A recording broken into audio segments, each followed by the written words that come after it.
다윗 성가대 귀한 찬양 감사합니다. 정말 그 찬양 고백처럼 내게 주신 모든 것이 주님의 은혜입니다. 우리 함께 고백하기 원합니다. 우리 함께 이렇게 옆에 분들에게 인사했으면 좋겠습니다. 내게 주신 것이 모두 주님의 은혜입니다.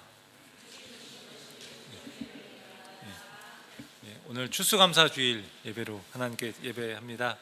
호주는 좀 계절이 반대여서 한국과 반대여서 지금은 좀 봄에서 여름으로 넘어가는 시기라서 추수감사절 하면은 좀 어색하게 느껴질 수 있지만 우리가 함께 지난 한 해를 돌아보면서 2023년을 돌아보면서 하나님께 감사하는 시간이 될 수 있기를 바랍니다. 추수라는 말을 들으면 농사의 이미지가 많이 떠오르잖아요. 농부들의 경우에는 한 해의 농사가 힘들었지만 하나님께서 베푸신 은혜를 돌아보면서 결실을 얻기까지 하나님께서 은혜 베풀어 주셨음을 인정하면서 감사합니다. 또 농경사회가 아닌 또 우리에게도 마찬가지입니다. 직장 생활하면서 스트레스 받고 또 때로 사람들과 부딪히기도 하고 여러 가지 삶 속에서 힘든 압박을 받기도 하면서 우리가 이렇게 살아오고 그러지만 하나님께서 여기까지 오게 하셨음으로 인하여서 우리가 또한 감사합니다. 가정에서 여러 가지 힘든 일들로 인해서 또 우리가 어려울 수 있지만 하나님께서 우리 가족들을 여기까지 지켜주셨구나 하고 우린 또 감사할 수 있습니다. 저희 가족도 한 7개월 좀 더 됐는데요, 이제 새로운 이곳에 와서 또 적응하고 또 정착하는 가운데 힘겨운 시간도 있었지만 또 하나님이 주신 은혜라는 것을 또 고백하게 되고요, 또 성도님들이 여러모로 도와주신 그 많은 도움에도 감사드리고 하나님께서 베푸신 은혜의 통로가 되었다는 것을 또 인정하지 않을 수 없습니다. 우리 성경에서는요, 인생을 광야에 비유합니다. 이스라엘 백성들이 경험했던 출애굽, 그리고 광야, 그리고 가나안 땅에 들어가는 것, 이걸 우리의 신앙의 여정에 많이 비유해서 이야기합니다. 오늘 우리가 읽은 신명기 말씀은요, 모세가 요단강 동편에 있는 모압 평지에서 했던 그 고별 설교입니다. 이스라엘이 요단강을 건너서 가나안 땅에 들어가기 전에 모세가 출애굽 2세대에게 하나님의 말씀을 선포했습니다. 자신은 들어갈 수 없으니까. 출애굽 1세대는 광야에서 불순종해서 여호수아와 갈렙을 제외한 모든 사람이 이제 죽었고요, 이제 가나안 땅 입성을 앞둔 출애굽 2세대들에게 하나님의 말씀을 선포하고 있는 것입니다. 신명기에서 신자는요, 되풀이하다, 반복하다라는 의미입니다. 모세가 출애굽 2세대에게 실패한 조상들을 본받지 않도록 거듭해서 당부하는 거예요. 온 힘을 다해서 하나님의 명령에 순종하는 삶을 살라, 이것을 거듭해서 당부하는 겁니다. 오늘 본문에서 모세가 출애굽한 이스라엘 백성들에게 광야에서의 삶, 그들의 삶이 은혜였음을 돌아보면서 광야의 여정이 어떤 의미였는지 이것을 이야기합니다. 하나님의 말씀에 지속적으로 순종할 것과 이스라엘 백성들이 들어가게 될 아름답고 풍요로운 그 땅 가나안을 소개합니다. 광야의 시간은 이스라엘 백성들에게 있어서 신앙의 훈련이었습니다. 광야 학교라고도 할 수 있습니다.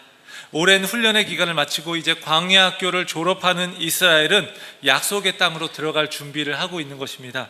그런 그들에게 하나님께서 모세를 통해서 하나님이 얼마나 이스라엘을 사랑하시는지, 또 얼마나 신실하게 그들의 필요를 채우시고 함께 하셨는지 말씀하고 있습니다. 오늘 이 시간에 이스라엘 백성들의 광야의 삶 가운데 베푸신 그 하나님의 은혜를 보면서요, 짧게는 우리 한 해를, 또 길게는 지금까지 우리의 삶의 여정을 돌아볼 수 있기를 원합니다. 광야 같은 인생이라고 하지만 광야에서도 우리는 하나님께서 베푸신 은혜의 흔적들을 발견할 수 있을 것입니다. 하나님의 백성인 우리가 광야에서도 감사할 수 있는 이유는 무엇일까요? 먼저는 광야를 통해서 하나님이 우리를 훈련하시기 때문입니다.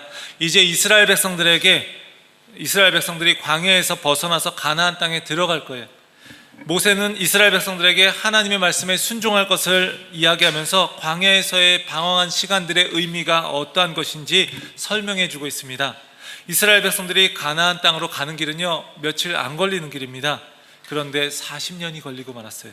이 방황의 의미가 무엇이고 이러한 과거의 역사를 통해서 이들은 무엇을 배워야 하는 것입니까?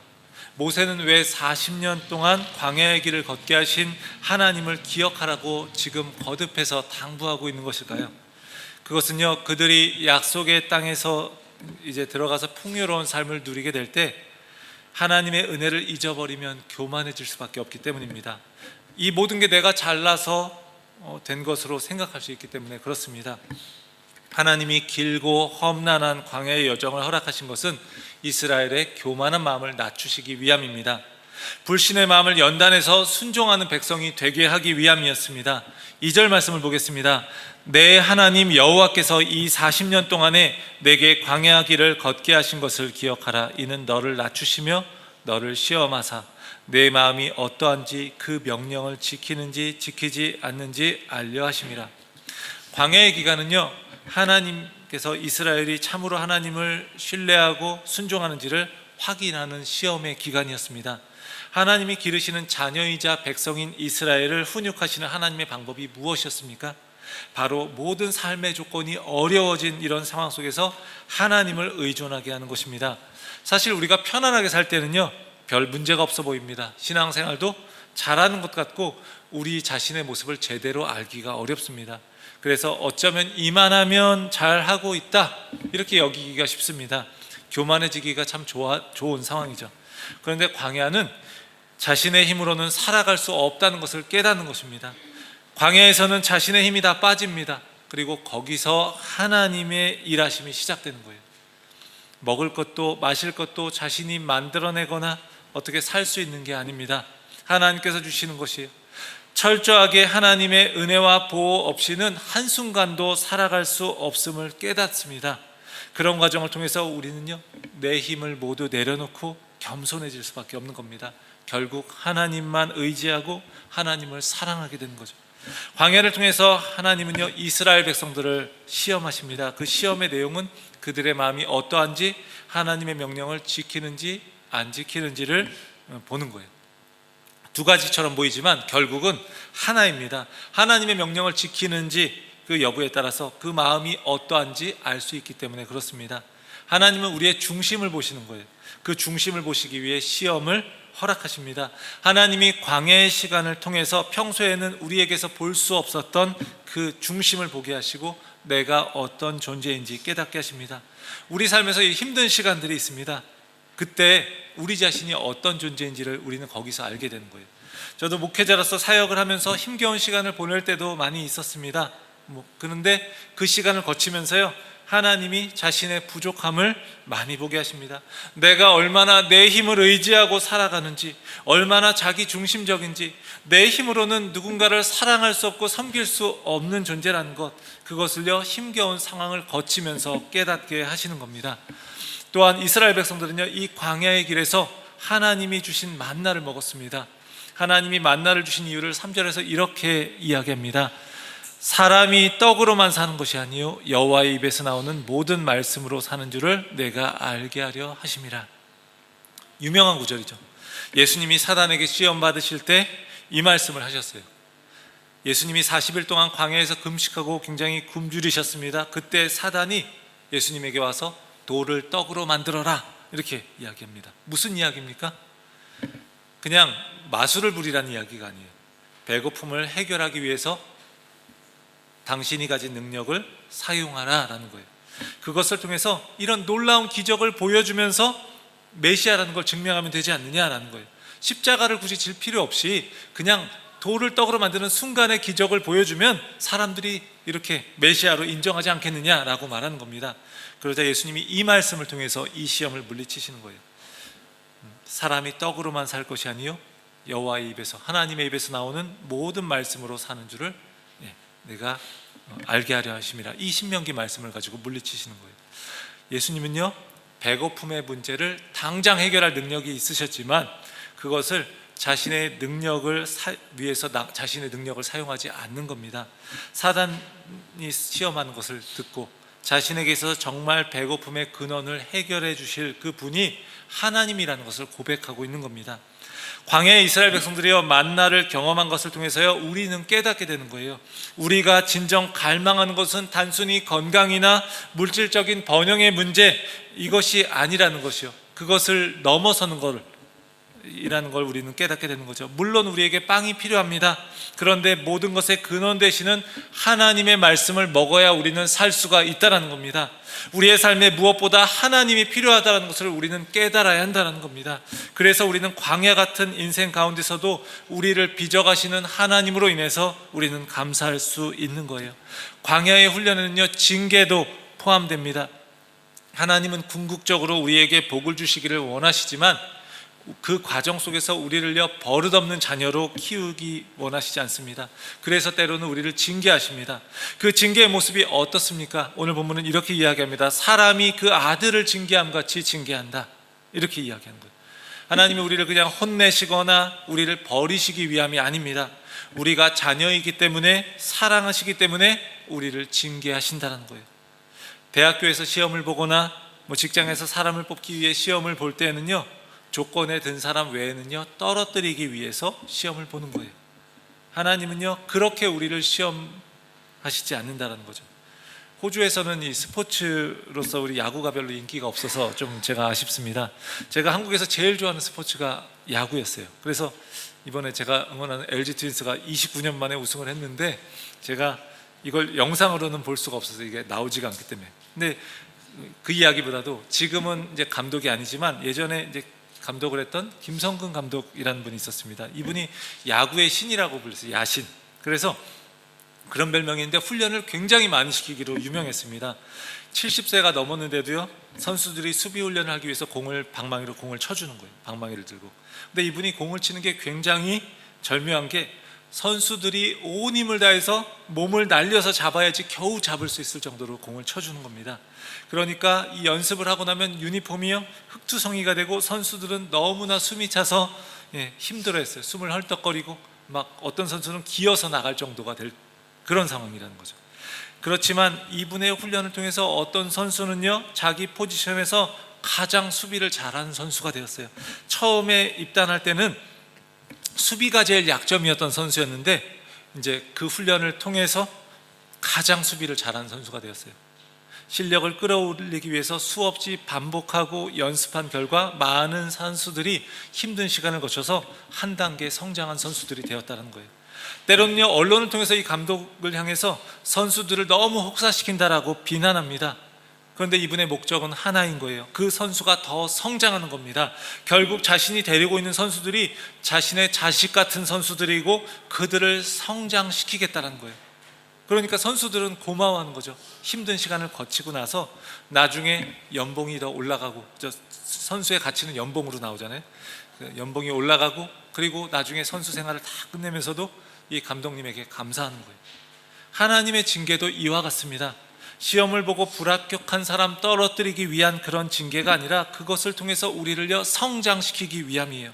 하나님 보시기에 앞에서 이야기한 예화대로 하면 굴러오는 공도 못 잡는 사람이었는데 이제는 날아가는 공도 잡을 수 있는 그런 사람이 되게 하기 위함이라는 거예요. 하나님의 자녀로서요, 하나님의 거룩한 성품을 본받아서 성장하고 새로워지는 것, 이게 바로 하나님의 목적이라는 거예요. 그것을 통해서 정말 때로는 그것을 위해서 우리가 징계를 받을 수도 있다는 거죠. 우리가 훈련받을 수도 있다는 거죠. 그런 징계 속에서도 우리는요, 그래서 우리는 감사할 수 있는 겁니다. 지난 한 해의 삶을 돌아볼 때, 더 나아가 지금까지의 우리의 삶을 돌아볼 때요, 광야 같은 시간도 참 많았을 겁니다. 때로 그 가운데 징계도 있었을 겁니다. 하지만 이 모든 과정을 통해서 하나님은요, 우리가 하나님 없이 살 수 없는 존재라는 것을 깊이 깨닫도록 우리를 훈련하시고요, 우리를 때로 징계하시면서 우리를 성장시키십니다. 하나님의 훈련하시는 이 광야 학교를 통해서 우리가 하나님의 사람으로 빚어져 갈 것입니다. 그렇기 때문에 우리는요, 지금의 힘겨운 상황 속에서도 우리가 광야 가운데 있다 할지라도 우리는요, 감사할 수 있는 겁니다. 사랑하는 성도 여러분, 광야의 시간을 지나셨습니까? 어쩌면 지금도 광야의 시간 속에서 고통스러운 시간을 보내고 계십니까? 그런데요, 이 시간이 그저 눈물과 한숨으로만 여겨지지 않기를 바랍니다. 이 광야의 시간을 통해서 나를 빚어가시는 하나님의 손길에 감사하면서 지금 날마다 우리가 그 하나님의 은혜로 변화되고 성장해 갈 수 있기를 주의 이름으로 간절히 축원합니다. 둘째로는요, 광야에서도 하나님의 돌보심을 경험하기 때문에 우리는 감사할 수 있습니다. 하나님이 광야의 시간을 허락하셔서 우리를 훈련시키시지만 우리를 돌보시기 때문에 우리는요 감사할 수 있습니다. 하나님은 이스라엘 백성들이 이 광야의 길을 가는 동안 계속해서 동행하시면서 그들을 돌보셨습니다. 40년 동안 광야 생활 가운데서 그들에게 먹을 것과 입을 것을 주셨습니다. 4절 말씀을 보겠습니다. 이 40년 동안에 내 의복이 헤어지지 아니하였고 내 발이 부르트지 아니하였느니라. 광야에서 만나로 일용할 양식을 공급해 주셨던 하나님은요 그뿐이 아니었습니다. 그들이 헐벗지 않도록 의복을 공급하시고 발이 부르트지 않도록 백성들을 인도하시고 신발까지 공급해 주셨다라는 이야기예요.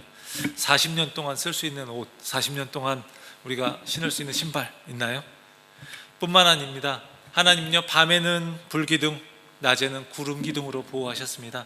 광야의 밤은요 몹시 추워서 견디기가 쉽지 않다고 합니다. 그때마다요 밤에 몹시 추울 때 하나님이 히타를 틀어주시는 거예요. 그리고 낮에는 찌는 듯 더운데 하나님이 에어컨 틀어주시는 거예요. 그러면서 우리를 보호하시는 거죠. 이스라엘 백성들을 그렇게 보호하신 거예요. 하나님은요 광야의 환경이 자신의 백성들을 해치지 못하도록 보호해 주시고 필요한 것들을 공급해 주셨습니다. 우리에게도 마찬가지입니다. 물도 없고 먹을 것도 없고 죽을 것 같고 그러면 고통당하고 힘들면 망가지고 피폐해질 것 같습니다. 그렇게 해서 절망하게 될 것 같습니다. 상식대로라면 그게 맞는 것 같아요. 그런데 하나님의 사람들은 어떻습니까? 절망에 빠질 것 같은데 하나님께서 그 순간에 함께 하심을 경험하고요 그분께 매달리면 때로 필요한 것을 공급해 주시기도 합니다. 때로 그것을 쉽게 주시지 않을 때는요 그것을 이겨낼 수 있을 만큼 강한 힘을 우리 가운데 주십니다. 우리를 강하게 하시는 거예요. 이스라엘 백성들에게 만나와 메추라기를 내려주시고 반석에서 물을 내셨던 그 하나님, 그분이 구름기둥과 불기둥으로 인도하셨던 그 하나님, 그렇게 지키셨던 그 하나님이요 지금 여러분과 함께 하셔서 여러분을 보호하십니다. 필요한 것들을 공급해 주십니다. 그러니 우리가 그분과 함께하면 우리는 더 강해지는 것입니다. 올 한 해를 돌아보면서 우리 함께 생각해 보기를 원합니다. 하나님이 여러분에게 공급하시고 베푸셨던 것들이 얼마나 많은지 말입니다. 특별히 여러 가지 많이 있겠지만 하나님이 우리에게 허락하신 그 놀라운 은혜 중에 하나는요 바로 이 교회 공동체라는 거예요. 우리가 신앙생활하면서 힘겨울 때 하나님은요 많든 적든 교회 공동체를 허락하셔서 우리에게 그것을 이겨낼 수 있도록 하셨습니다. 옆에 있는 한 분 한 분을 통해서 하나님의 은혜를 보여주셨고 하나님의 사랑이 어떤 것인지를 실제로 피부에 와닿게 경험하게 하셨다는 거예요. 우리가 공동체를 보면서 서로 함께하는 것이 하나님의 은혜임을 고백하면서 우리가 감사할 수 있기를 바랍니다. 서로에게 이렇게 감사를 표현할 수 있기를 바랍니다. 우리 함께 옆에 분들, 앞뒤 분들 보면서 함께 이렇게 이야기했으면 좋겠어요. 함께 이렇게 이야기해 보겠습니다. 당신이 있어서 감사합니다. 한 번 더 하겠습니다. 당신은 나에게 하나님의 은혜이고 축복입니다.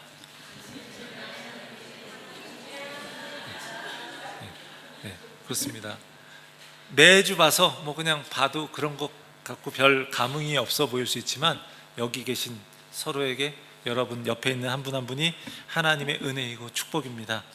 감사의 절기를 이렇게 지나면서 서로를 향한 감사를 많이 표현할 수 있기를 바랍니다. 지난주에 저희 집에 덕티드 히팅 그게 이제 그 배관에 고양이가 들어가서요 1시간 30분 정도를 이제 고생했어요. 그러니까 이게 고양이가 우는 소리가 나가지고 거기에 이제 딱 봤더니 좀 소파 밑에 있는 줄 알았는데 그걸 딱 보니까 그 밑에 있는 거예요. 근데 꺼낼 수가 없는 겁니다. 이게 막 꺼내려고 하니까 좀 이게 목이 걸려 있는 것 같아서 굉장히 고통스러울 것 같고 어떻게 해야 될지 알 수 없는 거예요. 그대로 놔두면 이게 죽으면 어떡하나 이런 생각도 들고 그러면서 막 우리 단톡방에도 이렇게 올렸는데 또 이제 나누리 집사님이 이제 전화도 해주셔서 물어봤더니 소방서에서 와서 해야 된다 이렇게 이야기를 하는 거예요. 그러니까 이 소방서에서 오면 이 바닥을 부시거나 그러면 어떡할까 굉장히 막 이제 걱정이 되는 거죠. 막 불안한데 이제 윤지현 성도님이 이제 가족들을 데리고 오셨어요. 그러면 한 걸음에 달려와서 막 꺼내주신 거예요. 근데 이 고양이가 여러분도 좀 보셨을지 모르는 그런 주변에서 종종 보는 그런 마일로라는 고양이입니다. 근데 되게 잘 하시더라고요. 꺼내시는데 마치 대화가 통하듯이 마일로 그래 걱정하지 마 이러면서 이렇게 손으로 꺼내시는 거예요. 굉장히 놀라지 않게 잘 달래면서 꺼내주셔요. 말이 이렇게 통하나 봐요. 저는 어쩔 줄 몰라서 그렇게 했는데, 고양이 꺼내서 이렇게 기념사진도 한번 찍고 집으로 가라고 이제 놓아주었는데 가지 않는 거예요. 문 앞에 앉아가지고요, 문을 이제 보내고 문을 닫았는데 그냥 거기 앉아 있는 거예요. 그리고선 한참 기다려서 나중에 자신이 꺼내준 은인이 나올 때까지 기다리고, 그 다음에 이게 몸짓으로 감사를 표현하는 것 같았어요. 감사를 표현하는 모습이 참 신기하고 감동적이었습니다. 그리고 며칠 전에, 그리고 나서 밤에 또 저희 집에 찾아와서 문 열어달라고 막 그래서 소리를 내고, 그래서 근데 또 저희 게 아니니까 이게 드릴 수는 없어서, 근데 고기 앞에 이렇게 누워 있다가 가고 이제 그랬어요. 굉장히 좀 친해진 느낌이 들었습니다. 사랑하는 성도 여러분, 우리가 정말 감사를 이렇게 표현할 수 있었으면 좋겠어요. 서로가 얼마나 소중한지를 알게 될 겁니다. 광야 같은 우리의 삶 속에서도요, 하나님은 우리의 필요를 채워주셨습니다. 지나간 시간들을 우리가 한번 되돌아보셨으면 좋겠습니다. 물질을 허락하시기도 하고, 우리에게 필요한 것들을 어떻게 알았는지 다른 이들을 통해서 또 채워주시기도 합니다. 힘겨운 일을 겪고 있을 때요, 귀한 교회 공동체 한 분 한 분을 보내주셔서 위로받기도 하셨습니다. 때로 상처도 받지만 위로도 해주셔요. 몸이 아파서 고생하는데 교회 공동체에 사랑하는 우리 다른 성도님들이 연락을 해서 위로해주고 또 찾아와주고 기도해주고 이러면서 우리는요, 위로받고 새 힘을 내는 거예요. 광야 가운데 있을지라도 우리를 향한 하나님의 돌보심은요, 멈추지 않습니다. 우리의 상황이 어떠하든지 우리는요, 하나님의 돌보심 가운데 있음을 늘 기억하고요, 그것을 신뢰하면서 우리 하나님께 감사의 마음을 올려드릴 수 있기를 바랍니다. 그리고 또 서로를 향해 잊고 있었던, 아니면 너무나 어색하고 쑥스러워서 표현하지 못했던 그 감사의 마음을 표현할 수 있기를 주의 이름으로 축원합니다. 마지막으로 광야를 거쳐서 약속하신 복을 우리에게 주시기 때문에, 하나님이 그렇게 주시기 때문에 우리는 감사할 수 있습니다. 광야에서도 우리가 감사할 수 있는 것은 그분이 우리를 훈련시키시고 우리를 돌보시기 때문입니다. 그리고 뿐만 아니라 우리에게 약속한 복을 주시기 때문입니다. 7절에서 10절까지 말씀을 보면요, 하나님이 가나안 땅에 대해서 자세히 묘사하시면서 이스라엘 백성들에게 가나안 땅에 이를 것을 약속하십니다. 그런데 다 읽진 않고요, 10절을 한번 보겠습니다. 우리 한번 같이 읽어보겠습니다. 내가 먹어서 배부르고 내 하나님 여호와께서 옥토를 내게 주셨으므로 말미암아 그를 찬송하리라. 우리의 이름을 넣으면 참 좋을 것 같습니다. 가나안 땅은요, 물이 많고 각종 과일이 많고요, 농산물도 풍부하고 광물도 참 많습니다. 모세가 전하는 이 말씀을 들은 이스라엘 백성들의 마음이요, 그 땅에 대한 열정이 굉장히 솟아났을 거예요. 광야에서 방황하던 그들에게 참 희망이 되었을 겁니다. 하나님은요, 자녀들을 연단하고 훈련시키시지만 그것이 다 끝나면 풍요롭고 아름다운 땅을 주시고자 예비하고 계시다는 거예요. 이스라엘 백성들은요, 광야를 통해서 결국은 가나안 땅에 이를 것입니다. 하나님이 약속하시고 기업으로 주실 가나안 땅, 황량하고 메마른 광야와는 비교할 수도 없는 풍요롭고 아름다운 땅입니다. 애굽에서 노예로 살고 광야에서 방황하던 이스라엘에게 있어서 이것은 정말로 과분한 선물이고 은혜입니다. 과거에 이스라엘 백성들을 보호하시고 광야에서 인도하셨던 하나님이요, 이제 광야에서 끝나지 않고 미래에도 가나안에서 그들을 책임져 주신다는 거예요. 이스라엘 백성들은요, 그 땅에서 풍년을 이룬 곡식 그것들과 함께 풍성한 과일들을 배부르게 먹을 것이고, 그리고 이와 같이 좋은 땅을 주신 하나님께 찬송을 올려드리게 될 것이다 라는 거예요. 하나님이 주신 것으로 인해서 하나님을 찬송하게 될 날이 있다라는 것, 이게 무슨 얘기죠? 결국 이 광야에도 끝이 있다라는 겁니다. 고통도 끝나고 시험도 끝나고 훈련도 끝나고 징계도 다 끝난다라는 것입니다. 우리의 삶의 어려움은요, 다 끝이 있습니다. 결국 하나님은요, 우리의 삶을 돌보실 것이고 눈물 짓던 우리에게 다시 웃는 시간을 주실 것입니다. 그리고요, 기쁨의 찬양을 올려드릴 때를요, 우리에게 반드시 주실 것입니다. 하나님은 우리에게 이미 가장 좋은 것을 예비하고 계십니다. 이것은 단지 우리가 물질적인 복을 많이 받고 내가 원하는 대로 잘 먹고 잘 사는 것, 이것을 말하는 게 아닙니다. 광야를 통과하면서도 우리가 그분의 약속을 신뢰하고 그 말씀에 순종하며 살아가다 보면요, 결국 하나님이 예비하신 풍성한 복을 받아 누리게 될 줄 믿습니다. 그것은요, 하나님과 친밀하게 교제하는 가운데 하나님을 더 알아가고 하나님을 사랑하는 가운데 누리는 정말로 세상과 비교할 수 없는 풍성한 복이라는 거예요. 사랑하는 성도 여러분, 하나님은요 우리에게 광야의 시간도 주시지만 우리에게 놀라운 복을 예비하고 계십니다. 우리를 하나님이 원하시는 합당한 그릇으로 준비하시기 위해서 때로 어려움도 허락하시지만 그 합당한 그릇으로 만들어지면요 넘치는 축복으로 채워주실 줄을 믿습니다. 우리에게 풍성한 복을 예비하시고 그 복을 받을 만한 사람으로 우리를 만들어가고 계시고요, 마침내 그 복을 주실 하나님, 바로 그분께 기쁨으로 감사를 올려드릴 수 있기를 주의 이름으로 축원합니다. 사랑하는 성도 여러분, 추수감사주일을 맞아 우리 한 해를 돌아보면서 여러분은 어떤 것을 추수하셨습니까? 농사가 아니더라도 말입니다. 하나님께서 여러분에게 무엇을 주셨습니까? 광야 같은 시간도 있었고요, 때로는 눈물 나는 이야기들도 많이 있었을 겁니다. 그럼에도 감사할 일을 찾아보면요 결코 적지 않을 것입니다. 감사는요 받은 것을 받았다고 인정하는 것입니다.